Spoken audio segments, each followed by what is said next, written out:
নমস্কার সবাইকে জানাচ্ছি আমার আরও একটা নতুন ভিডিওতে স্বাগতম। আর হরিদ্বারের প্রথম দিনের ঘোরাঘুরির একটু আপনাদেরকে মুহূর্ত শেয়ার করছিলাম, আর এখন চলে আসলাম আরও কিছু মুহূর্ত শেয়ার করতে। আর এই দেখুন সোনপ্রয়াগের বাসের টিকিট কাটলাম, কারণ হরিদ্বার থেকে সোনপ্রয়াগ যেতে হয়, সেখান থেকে কেদারনাথ। তো টিকিট কাটা শেষ, তারপরে আমরা একটু খানাপিনায় ব্যস্ত হয়ে গেলাম। খেলাম হচ্ছে কুসুরের রস, তারপরে গোলগাপ্পা, আর এত পরিমাণ খাওয়া দাওয়া করছি ওই দেশে, তার কি বলবো। মানে আমার বর যা দেখে তাই রিমা খাবা আর রিমা তো অনেক ভোজন রসিক মানুষ, আপনারা সেটা দেখেই বুঝতে পারেন।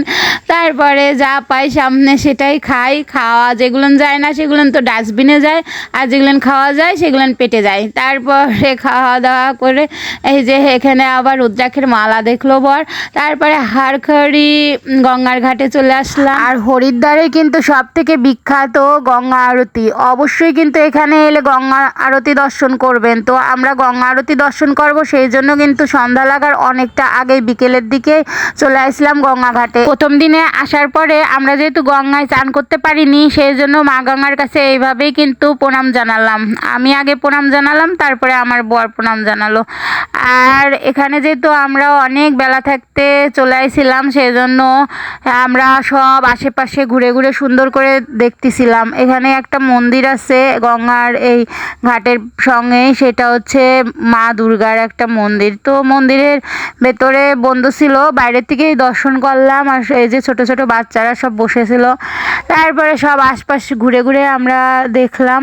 দেখার পর তারপরে এই যে প্রদীপ কিনতে চলে আসলাম। এখানে প্রদীপ বিক্রি হচ্ছিল, কত সুন্দর করে প্রদীপের ডালাগুলো সাজানো থাকে, গোলাপ ফুল, সাদা ফুল, সব রকমের ফুল দিয়ে ডালা সাজানো থাকে। এখানে বিভিন্ন ধরনের দামের প্রদীপ বিক্রি হয়। তারপরে একটা আমিও নিলাম, কারণ আমিও মা গঙ্গাকে প্রদীপ দেখাবো সেই জন্য। আর অবশ্যই ধর্মস্থানে আইসি, যতটা পারছি মন থেকে ভগবানের সব কিছু করছি।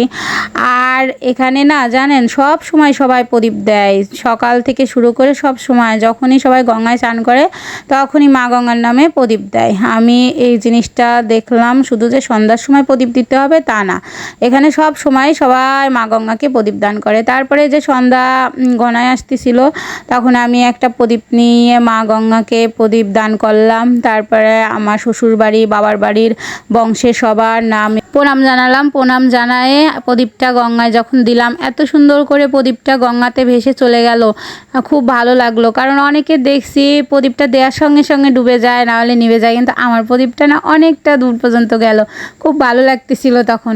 তারপরে এই যে পুরোহিত মশাই সন্ধ্যা আরতি সব কিছু জোগাড় যন্ত্র করতেছিল, সেটা সব দেখতেছিলাম।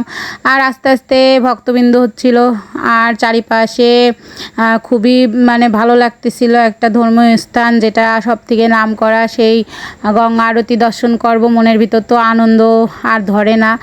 আর এখানে কিন্তু সবসময় মানে প্রত্যেক দিন ঝড় হোক, বৃষ্টি হোক, বাদল হোক, মা গঙ্গার সন্ধ্যা আরতি হয়। আর আমি যতদূর শুনছি, এখানে কার্তিক মাসের 1 মাস সন্ধ্যা আরতি হয়, সন্ধ্যার সময় খুব জাঁকজমকভাবে সন্ধ্যা আরতি হয়। আর এখানে কিন্তু সব পুরোহিত একসঙ্গে সন্ধ্যা আরতি শুরু করে, একই তালে একই ছন্দে তারা প্রদীপগুলো যখন দেখায় মা গঙ্গাকে, এত সুন্দর লাগে, তার কি বলবো, মনটা ভরে যায়। এখানে কে কে গেছেন অবশ্যই কমেন্টে সেটা আমাকে জানাই যাবেন। আমি তো জীবনের প্রথম গেছি, আমার অনেক ভালো লাগছে। আমার জন্য মা গঙ্গা আবার তার কাছে নেয় সব সময় মন থেকে, আমি মা গঙ্গা সেটাই বলি, জানি না আবার যেতে পারবো কি না। এত সুন্দর জায়গা, এসব জায়গায় আসলে না আর বাড়ি ফিরতে মন চায় না, কিন্তু কি আর করা, সংসারী মানুষ, সংসারে তো ফিরতেই হয়। তারপরে গঙ্গা আরতি দর্শন করে আমরা চলে আসলাম লাচ্ছি খেতে। এখানে বর লাচ্ছি কিনলো, আমার জন্য 1 গ্লাস, তার জন্য 1 গ্লাস। তো ওর তত একটা ভালো লাগে নাই বলতেছিল, কিন্তু আমার না লাচ্ছিটা খেয়ে খুব ভালো লাগছিল, কারণ গরমের মধ্যে ঠান্ডা ঠান্ডা লাচ্ছি খাচ্ছিলাম, খুবই শান্তি লাগতেছিল, আমি বেশ মজা পাইছি লাচ্ছি খেয়ে। তারপরে এখানে লাচ্ছি খাওয়া আমাদের কমপ্লিট করে আবার কিন্তু আমরা কিছু কেনাকাটা করতেছিলাম, কারণ কেদারনাথের জন্য কেনাকাটা করা লাগবে।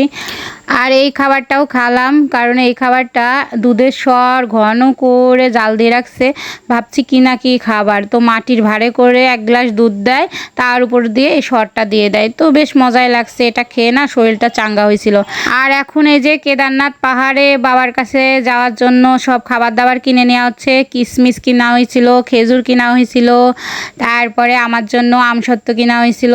আর এখানে ফলমূলের দাম এত কম আর এত স্বাদ ফলমূলের, সেটা আর কি বলবো। কিন্তু আমরা এত আপেল কিনে নিয়েছিলাম, ব্যাগ এত ভারী করে ফেলছিলাম যে আমরা অবশেষে খুব তাড়াতাড়ি আপেলগুলো খেয়ে নিয়েছিলাম। কোনোই লাভ হয়েছিল না। সেই তো কেদারনাথে মানে অনেক টাকা দিয়ে দিয়ে জিনিস কিনে কিনে খাওয়া লাগছে, কারণ আপেল তো অনেক ভারী জিনিস, ব্যাগ ভারী।